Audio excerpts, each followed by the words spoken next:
Hi guys, welcome back to the Nevermind Polly podcast. My name is Matt. I'm your host, and we chat to rock and metal bands from around the world. And this week we have got, I'm going to go with the word doozy. That's the word I've been using for most of the interviews this week.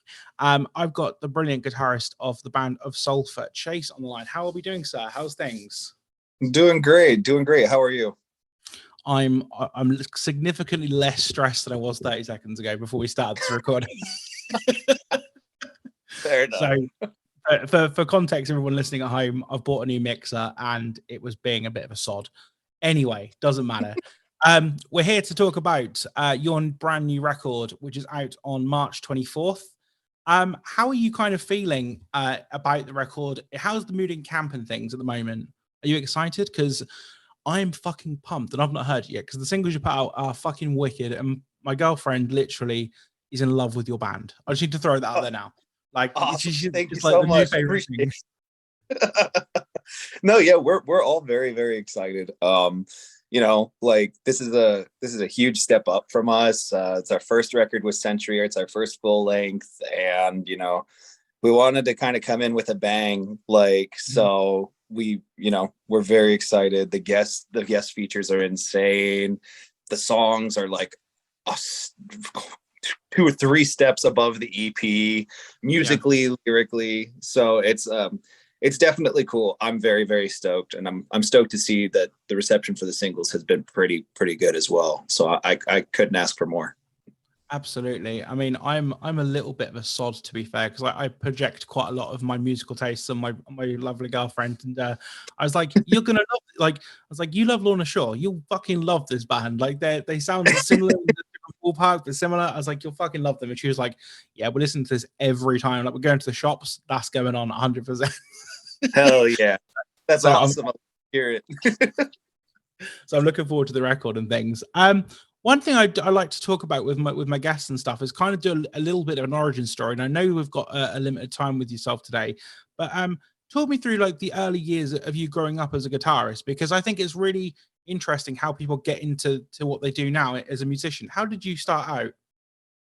Well, I mean, when I started playing like guitar, and I was like always on and off. I started at 10, and then I like fell off. I came back on. I fell off. I came back on, and 14 was the time I really started like playing like, and like I just remember, I remember listening to Pantera for the first time and listening to Trivium for the first time, and I was like, oh my god, this is what I want to do.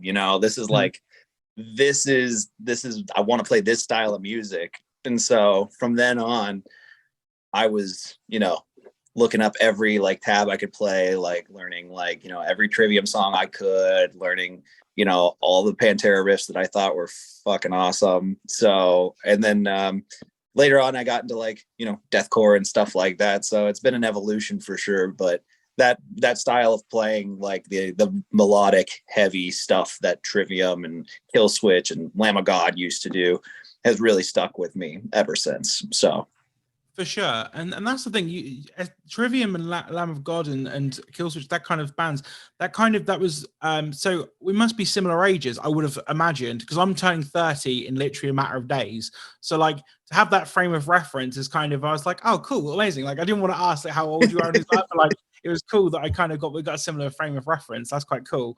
totally. So one thing that I kind of wanted to talk about as well is how do you deal with the recording process in terms of writing? Because you make very layered, heavy music, and that's putting it in a very what's the word? Like I want to say it's just fucking disgusting, to be honest, but like it just means you can't put that on an album poster. But yeah, how do you go about writing and doing things like that?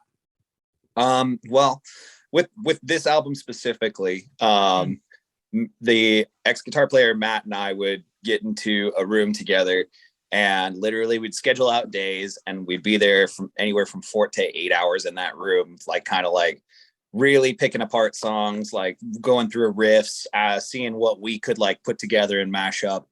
And Matt is a really like virtuoso like guitar player. He's like really technical, like really loves those types of riffs. He's like really into necrophagist and those types of bands. Black Dahlia Murder is his favorite band. And so he was more on the technical side, where I'm more on the like groove side and melody side. I love that type of stuff. So I would kind of structure it out and be like, okay, it's going to go like this, like, and I write in pop structure. So intro, verse, pre-chorus, chorus, verse again, chorus, bridge, or whatever. And I'd be like, what do you think for this part? And like, we would kind of like pick each other's brains and like, where should the song go? You know what I mean? Yeah. And if it didn't feel right, then we would scrap that part, start again. Or, if the song we weren't vibing with, we'd scrap the song, start again. Like it's a process, but I mean, working with someone else is always like my favorite way to kind of do that type of stuff, For sure. Absolutely. And that's the thing as well. I think being quite a young band as you guys are, it's kind of a blessing / curse in a way that obviously the last couple of years of the pandemic and things, like you've had a chance to like you had like the momentum building, but then it's a case of now that everything's open, the floodgates are open, you can literally just go bang, here we are, like let's fucking do this. And where a few bands previously have kind of gone, okay, we'll put out a record and then bang, the world shuts down. How did you kind of cope and navigate that period of time? This might be shitty to say, but the pandemic was very good to me. So, I mean, like, there is nothing wrong with that. That's absolutely for sure. It was, I got time off of work. I could really focus on music. I was actually writing an EP with my friend at the time. And, Ricky had hit me up during that time and said he wanted to write music. So I got a few guys together and, we banged out an EP within the year of the pandemic. And like, it was kind of an insane response because, like I knew Ricky was like popular and like, I knew him coming back would be a big deal, but how big of a deal it would be is kind of like, it still boggles his mind completely. And, mine, I'm just like, I knew it was going to be big. I didn't know how big it was going to be. So, it was fairly easy because, I mean, you have all that free time during the pandemic to navigate, and it's like nothing's open, there's no real rush to do anything, like, so you can kind of take your time and really really like nitpick how you're writing and like how you're going to roll it out and stuff like that. So honestly, for us, that was the start time, and it was a blessing for us. Like, so that's pretty much how we navigated it. It was very good to us.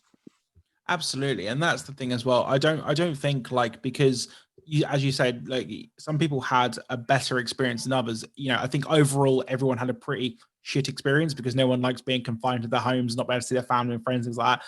But like I say, for a creative person like yourself, it's like being able to like literally just sit down and take stock and go, cool, I've got free time to go and play my guitar and create awesome art, basically.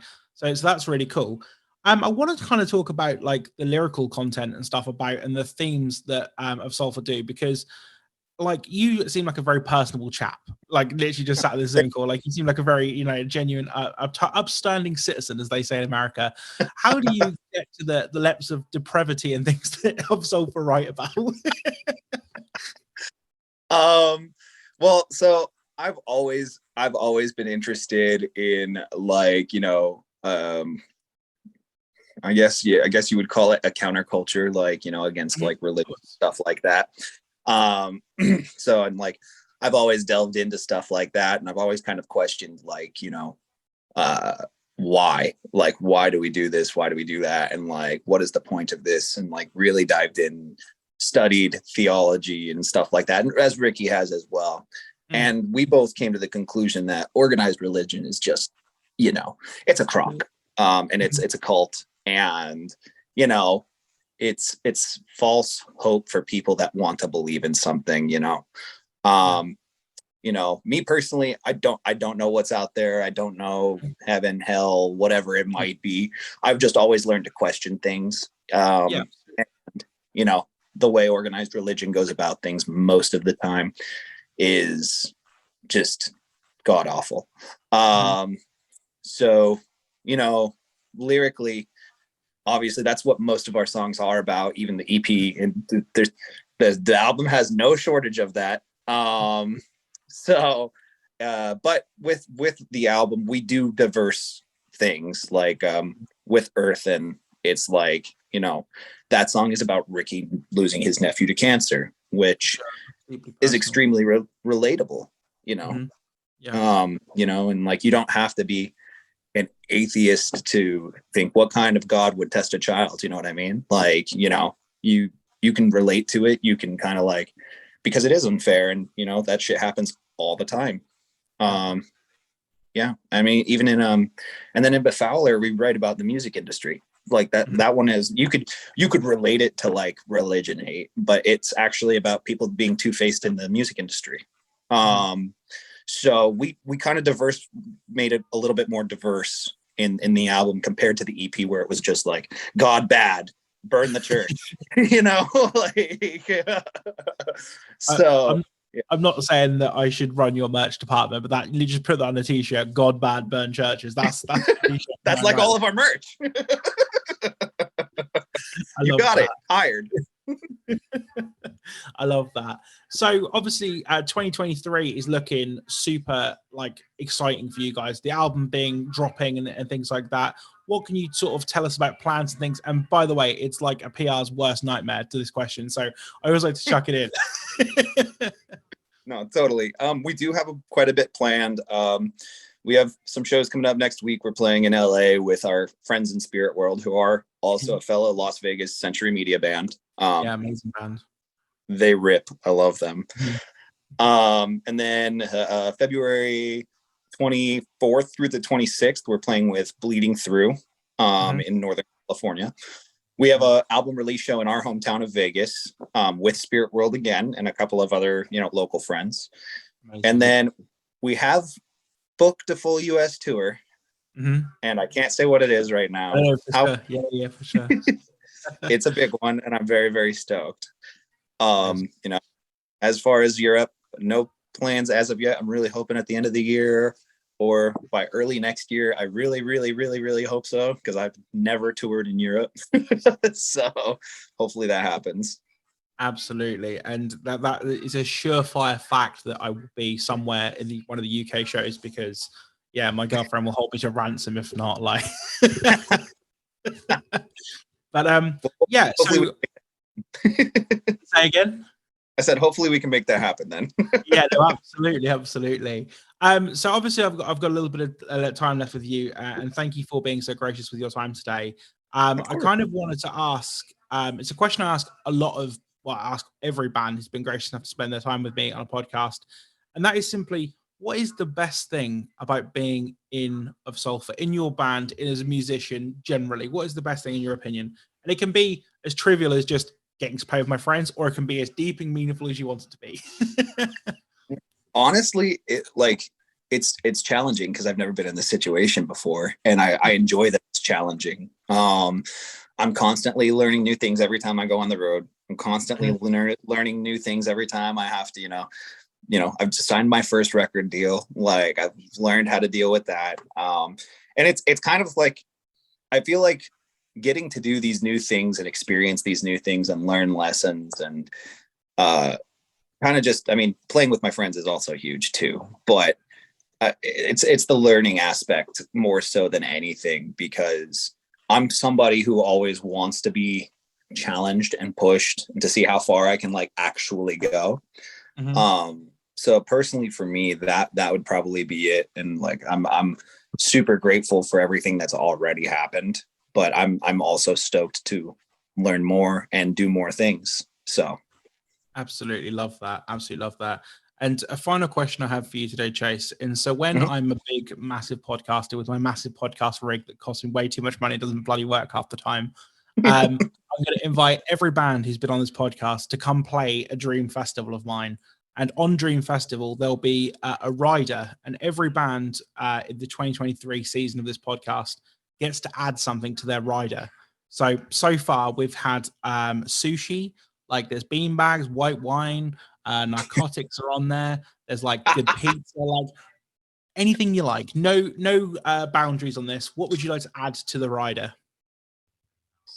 Man, so we've already had sushi, narcotics, beanbags.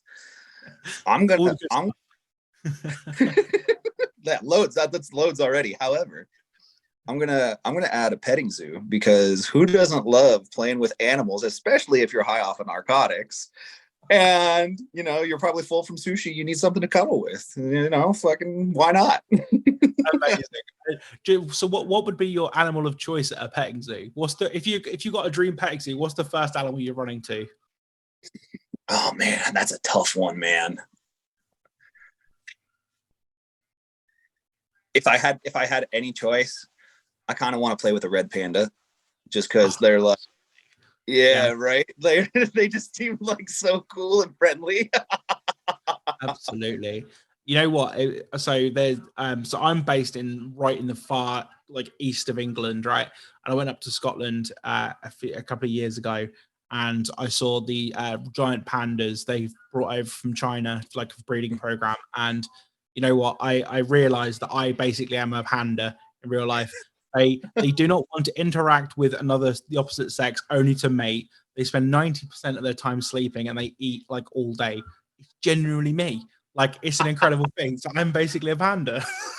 I feel it. Also, my spirit animal. Absolutely, absolutely. Chase, thank you so much for your time today. Is there anything you'd like to say to the fans listening at home, and why pandas are great and all the rest of it? No, I mean, just thank you for supporting Ov Sulfur. We're gonna continue to, do great things for our fans, and we want you guys to keep listening, and we do listen to our fans, and we just want you to know that we appreciate everything you do for us, whether that be streaming our music, coming to shows, buying merch, whatever it might be, or just telling a friend about our band. We're super grateful, and we can't wait to come out, and play for you guys wherever you might be. So, yeah.